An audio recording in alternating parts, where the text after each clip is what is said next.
उत्सवनामक अत्र सेवानिवृत्ति। निवृत्ति पद का क्या अर्थ है? थोड़ी हिंदी में बात कहते हैं।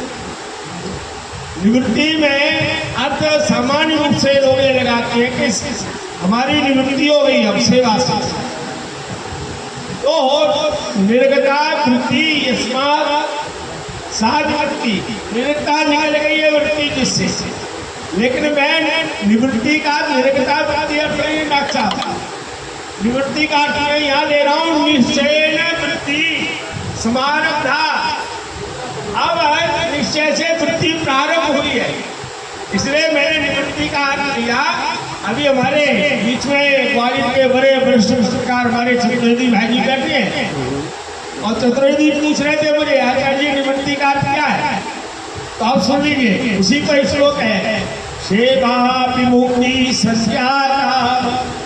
निवृत्ति को मैंने विमुक्ति दिया, सेवा विमुक्ति संज्ञाता प्रवृत्ति धर्म धारणे। अब प्रवृत्ति धर्म के धारक में प्रारंभ हुई है। और हमारे श्री राम प्रकाश वर्मा जी बैठे प्रधान जी, हमारे श्री सुरेंद्र राणा जी बैठे, हमारे योग के बड़े सुप्रसिद्ध स्वामी रामदेव जी के साथ सत्येंद्र साहब जी, हमारे बड़े सुरकर मित्र बाबा जी बैठे हैं, ब्रह्मपुत्री हैं, और हमारे आदरणीय श्रीवास्तव जी हैं, और मेरे परम मित्र डॉक्टर अशोक वाजपेयी जी हैं, हमारे अग्रवाल साहब हैं। एक एक व्यक्ति जितने बैठे हैं। अब धर्म में प्रवृत्ति का शुभारंभ है। अभी यहाँ आना पड़ता था, अब 1 अगस्त से अब शास्त्री जी की धर्म की प्रवृत्ति, योग की प्रवृत्ति और आर्य समाज के सेवा कार्य में प्रवृत्ति का विशेष अभियान प्रारंभ हो जाएगा। लेकिन मैं एक बात कहना चाहूँगा कि ऐसी प्रवृत्ति होनी चाहिए जिससे अपना भी उत्थान हो और समाज का भी उत्थान हो। इसलिए मैंने लिखा सेवा विमुक्ति संज्ञाता प्रवृत्ति धर्म धारणे। और परमात्मा शास्त्री को क्या दे, इसके लिए मैंने ये अंतिम पंक्ति लिखी, शतायु सुख सौभाग्यम। हमारे भाई जी को शतायु मिले, शतायु सुख सौभाग्यम वर्धताम जीवने ननु। शतायु सुख सौभाग्यम वर्धताम जीवने ननु। शतायु जब हम कहते हैं आदि डॉक्टर सिमरिया जी, तो आयु को शास्त्र में 5 प्रकार की आयु कही गई। एक आयु जिसे कहते हैं काउंटिंग एज, 24 घंटे की आयु सबको बराबर मिली है, चाहे कोई व्यक्ति रंग है या राजा है, निर्धन है अमीर है, अध्यापक है शिष्य है, किसान है व्यापारी है, हर व्यक्ति को 24 घंटे की आयु बराबर मिली है। अब इससे बड़ी आयु एक है जिसे अब अंग्रेजी में कहते हैं वर्किंग एज, कार्यात्मक आयु। एक व्यक्ति 24 घंटे में 15 घंटे काम करता है, एक व्यक्ति 10 घंटे काम करता है, एक व्यक्ति 5 घंटे काम करता है, और कुछ लोग दुनिया में ऐसे हैं जो कर्तव्यहीन हैं, आलस्य और प्रमाद में डूबे रहते, 1 घंटे भी काम नहीं करना चाहते। स्वामी रामदेव जी बाबा जी बैठे जुड़े हुए 15 घंटे काम करते हैं। ऋषि ध्यान जी, स्वामी विवेकानंद, रामकृष्ण परमहंस आदि शंकराचार्य महात्मा की आयु और 18-20 घंटे काम किया।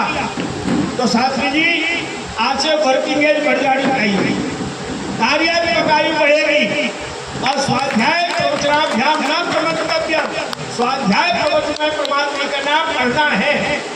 लेकिन एक बात याद रखना है, मैंने घर में लाइब्रेरी बनाई है, गीतारी करती है, लाइब्रेरी बुक पढ़ी है, पुस्तक लिखी है, लेकिन लंबेरी मत कराइए। हाँ, मैं बड़ी स्पष्ट बात कर रहा हूँ, लंबेरी कराने से जो पैसा मिलेगा वो हमारा और हमारे परिवार का सत्यानाश करेगा। मैं तो कह रहा हूँ, भले हमारे डॉक्टर वर्मा जी को बुरा लग गया,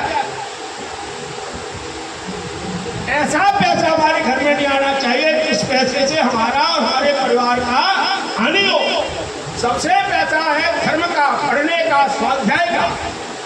इसलिए शास्त्री जी से मेरी प्रार्थना है, हमारी आदरणीय बहन नीता जी बैठी है, बैठ बैठे कुछ पुस्तकें लिखी है, जो काम दुनिया में कोई नहीं कर सकता वो हम कर सकते हैं, और सत्येंद्र जी और हम मिलकर कर सकते हैं। खेवड़िया ये समझ लीजिए, बाकी काम तो करने वाले बहुत हैं, ग्वालियर में सैकड़ों पंडित करा देंगे, चतुर्वेदी जी बहुत काम, लेकिन जो काम सत्येंद्र शास्त्री जी कर सकते हैं वो ग्वालियर के हजारों पंडित नहीं कर सकते। एक बात